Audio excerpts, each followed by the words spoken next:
Okay, so in this quick shot we're going to be taking a look at the Next Gen Simulations Embraer 110 Bandeirante, which has been released as I'm making this video today.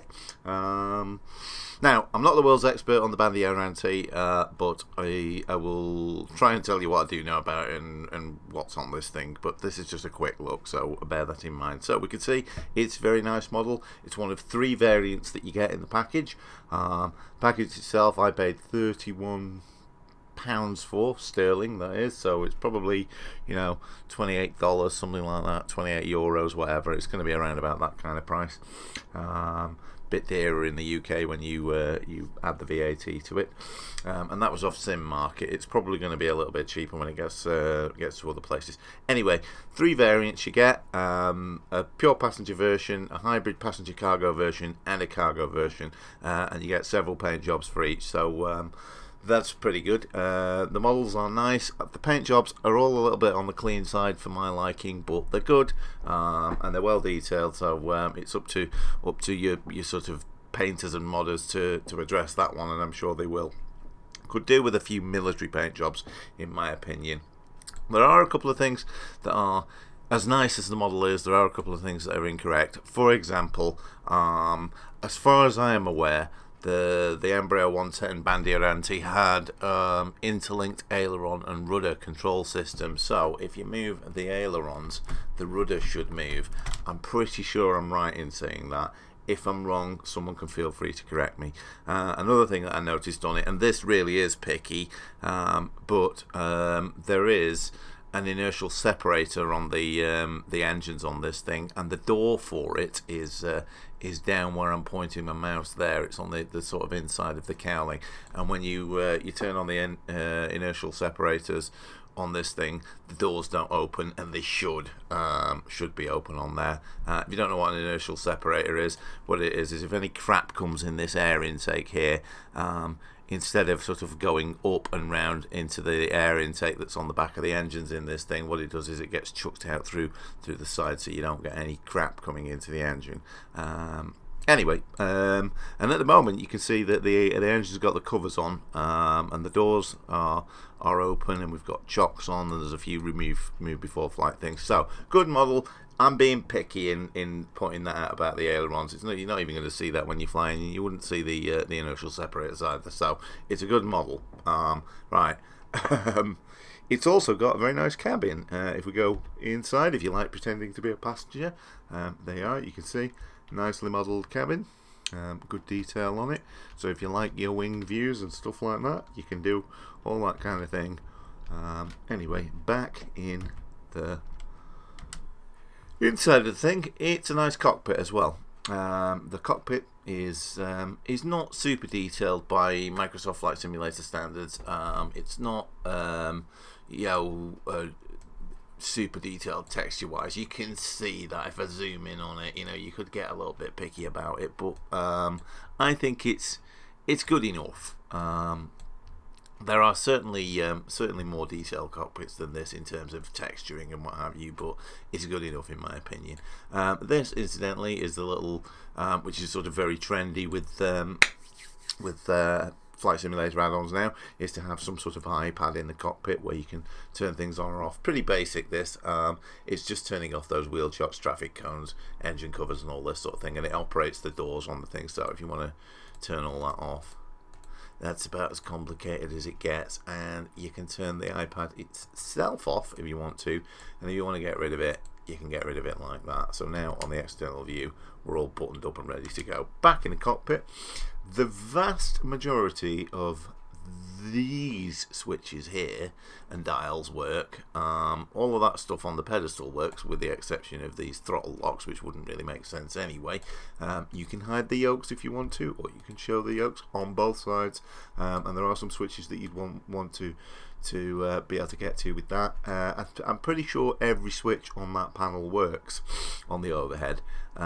These things work as well, which are for de-icing and stuff like that. be careful if you're using this thing, because if you've turned the de-icing on, you won't have as much power when you're taking off. So don't put your de-icing on until you're actually in the air. That is one realistic thing about it. So what I'm going to do is I'm going to just crank this thing up really, really quickly so that we can see how it works and what's kind of realistic on it and what isn't realistic on it. So you can have external power like that, or you can have it on battery power if you want. If you put it on battery power, it will flatten the battery. So what I'm going to need to do here is I'm going to need to get the engines cranked up. So I'm going to come down here like that, and I'm going to make sure that the mixtures are fully forward like that. And then what I'm going to do is I'm going to come down here and I'm going to make sure that the fuel pumps are on. And I'm going to put the cross feed on as well, so that I'm swapping from one side of the fuel tank to the other. And then what I'm going to do is I'm going to get the ignition on this side like that, and I'm going to get the generator on for that, and I'm going to put the inertial separators on as well, and then I'm going to hit the start switch for this side like that, and we should start getting some movement on this. And there we go.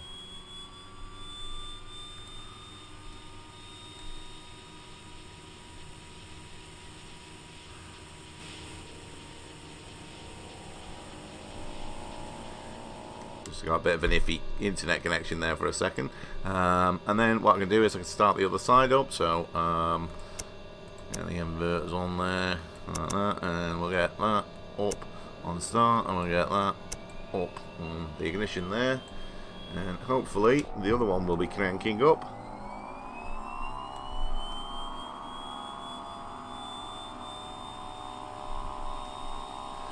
And you can see no inertial separator doors open. That's me being picky, that.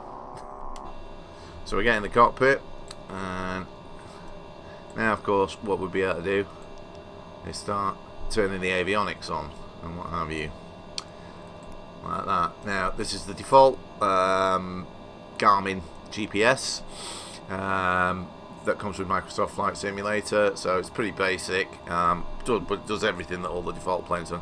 There is what I would say was a placeholder for a weather radar, but it doesn't actually function. I think it's going to be one of those where it might get patched to do that at some point. All of this sort of warning light stuff works there, and you can see that I haven't got generator 2 on, so what I need to do is get that on.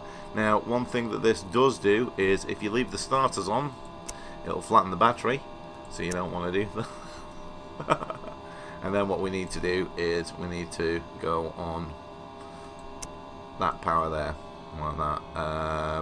Now windscreen wipers work. They don't clear the water off the windscreen, but you know they do move backwards and forwards, so they've got that in common with most Microsoft Flight Simulator planes. And you can see, you know, I know we shouldn't put some of these lights on until we're at the runway and what have you, but I'm just turning it all on to show you that it does all work and what have you. The only thing that I'm not going to turn on is these things here, because they're for de-icing, and what they'll do is they'll affect the airflow to the engine and we won't be able to take off. Now an interesting thing with this is if I change that to GPS navigation, you can see that I have got a flight plan in there. I just put a really basic one in from Liverpool EGGP to Manchester EGCC, just to show you that it can use the default flight planner. Other stuff that's on this dashboard, if I get the control sticks out of the way, you've got these things for the panel lighting on there, you've got the hydraulic pump on there, you've got gear lever there, which I should really have checked before I cranked it up, but there you go. We've got a few little switches there. You've got for stuff for sort of like synchronizing the props and what have you. You've got a flap lever there, you've got air conditioning there like that. If we got over there anything exciting, the fire extinguishers do work if you've got damage on and you've got an engine fire. And there's another thing which does sort of work, which is if I move the view down a little bit, you've got this for auto feather like that, and it does feather the props. However, when you feather the props, they still move in the airflow, which is not really what they should be doing, but just feather them. You'll see that when you stop. So I'll get them forward Get a little bit of power on and what have you. And if we have a look on the external view, you can see we've got nav lights flashing away and all that kind of stuff. Now, interestingly, we can see there that we've got the GPS working, and we've got flight plan in, and what we've got is we've got the GPS repeater there, so it's telling me there that my flight plan is 20 nautical miles, and I've got no speed at the minute, and I've not got an ETA because the thing isn't actually running. So let's get this thing rocking, shall we? So parking brake off.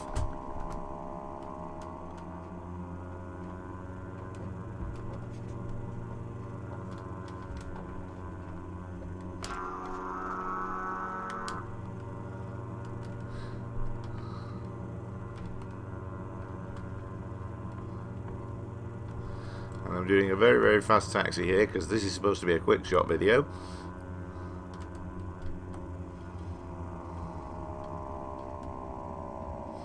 But what I will do is I'll put it on the external view so you can hear what the engines sound like from the outside.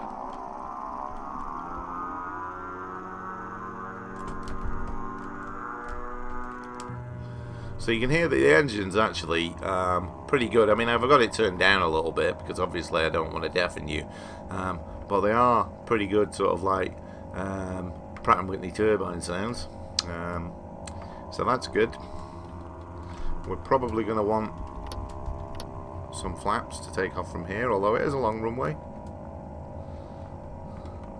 And because I'm just about to go on the runway here, I will make sure we've got all our lights on and what have you. Yeah, seems like it. Nobody coming that way, nobody coming that way.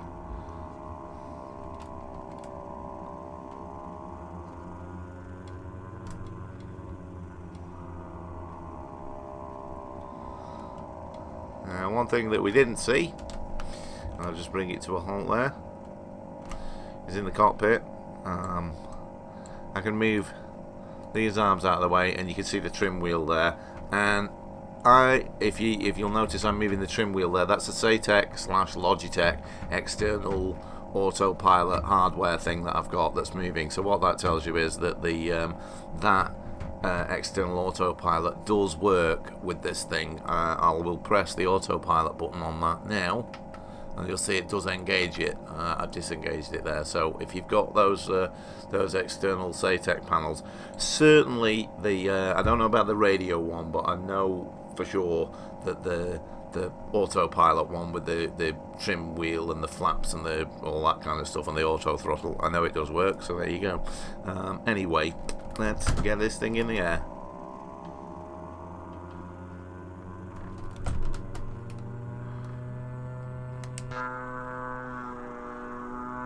So I'll give you a bit of a external view for the noise, but I'm not going to stay on the external view because I won't be able to see where I'm going.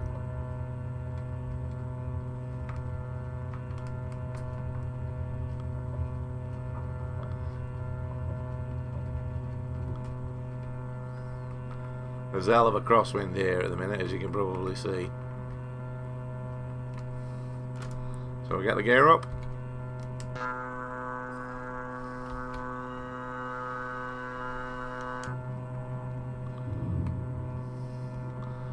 And we get the flaps up. And this thing really needs trimming up.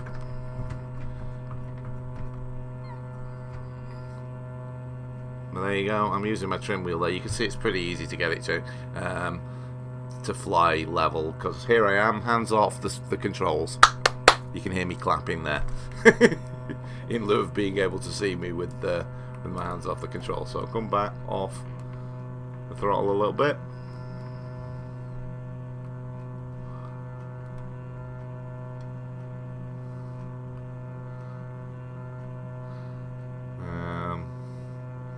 Around pretty tight here because I don't want this to be a long video.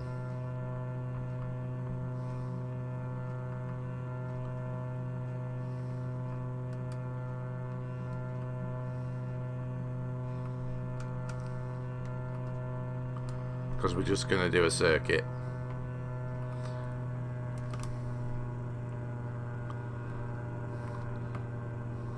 So I'm not going to be flying the flight plan that I've got, but rest assured the autopilot does work. But what I will show you is that now, if you look on the GPS there, you can see that it's got our ground speed and what have you and all that kind of stuff, and that is repeating on that there without ground speed, duration and all that kind of stuff. Yeah.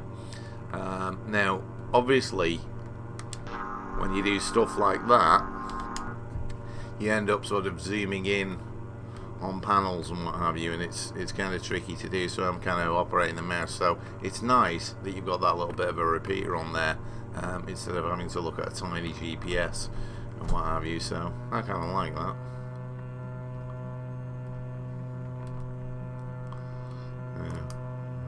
There. This direct vision panel here does not work, doesn't open.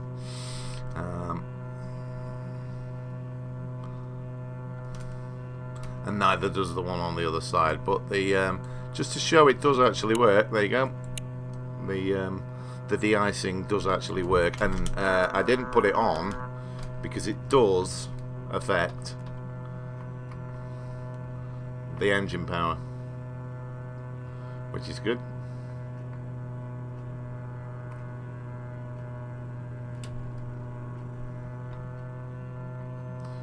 You can see there we've got like mucky fingerprints on the windscreen, which is not everyone's cup of tea, but there you go.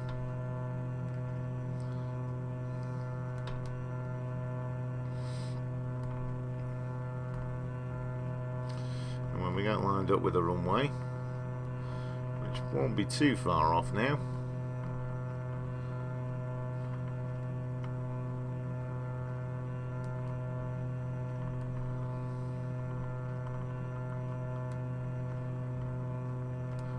there we go, we've got the runway sight, so I'm going to back the throttle off, and just to prove it does actually work,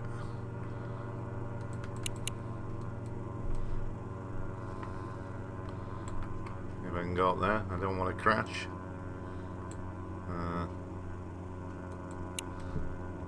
There we go, the wipers do work. So I'm going to get some flaps out, I'm going to try and get those wipers off without crashing.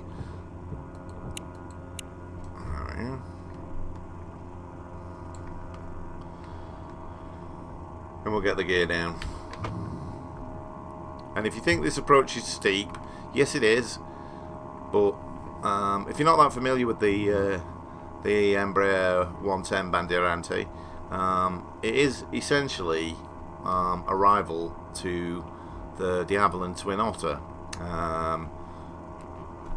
So it's not averse to doing steep approaches into small places. So it's not that out of the ordinary for this thing to be coming in steep. A bit.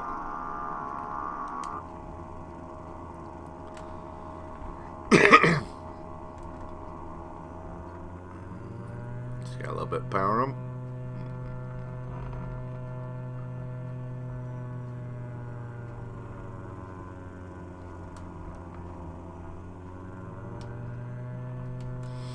Now, as far as the package is concerned, like I say, it's around about 30 quid mark. I think that's a little bit over the odds for what it is. You get a very good manual with it. In fact, you get 3 manuals with it, but as far as I can work out, they appear to have missed out putting the tutorial manual in the download, because there's only 2 manuals, but they're referring to 3 manuals. So there's the product guide manual, which is very good, by the way. There's the checklists, but there should be a tutorial manual as well, and it's not in the package, so hopefully they're going to address that. 3 different variants. I think it was about 13 paint jobs in total. So it's pretty good, but if they knocked about a $5, maybe a little bit more off the price, I think it'd be a little bit more attractive than it actually is. There's that good old Microsoft Flight Simulator, terrible runway handling in crosswinds and stuff like that. but I wanted to show you what the thing flies like with no sort of rudder assistance on or anything like that, and you can see how it does that. Now, of course, one of the nice things about stuff like this Bandeirante is if I wanted to taxi it across the grass, I could. So we get the flaps up, and we'll get it off the runway.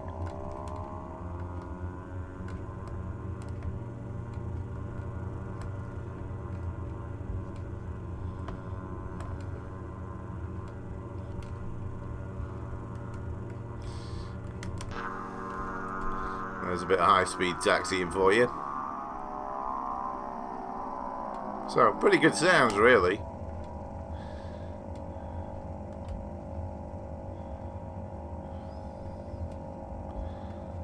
Let's not pay attention to the rules too much.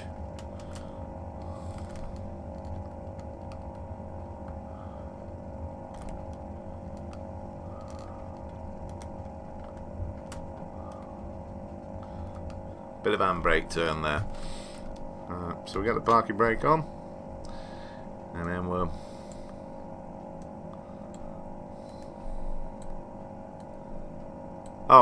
one last thing for those of you that are curious. You can see there feather settings and what have you, but what you can see is you can see that you can put it into beta.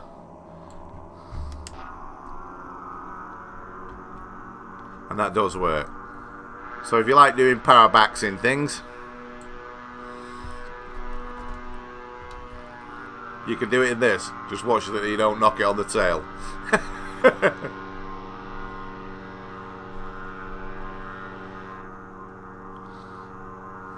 So there you go. Next Generation Simulations, Embraer 110 Bandeirante. Look out for a more detailed review than this from me. This is just a quick shot for those who are curious about whether it's something that they want to look at. Anyway, that's all for now. Cheerio, bye.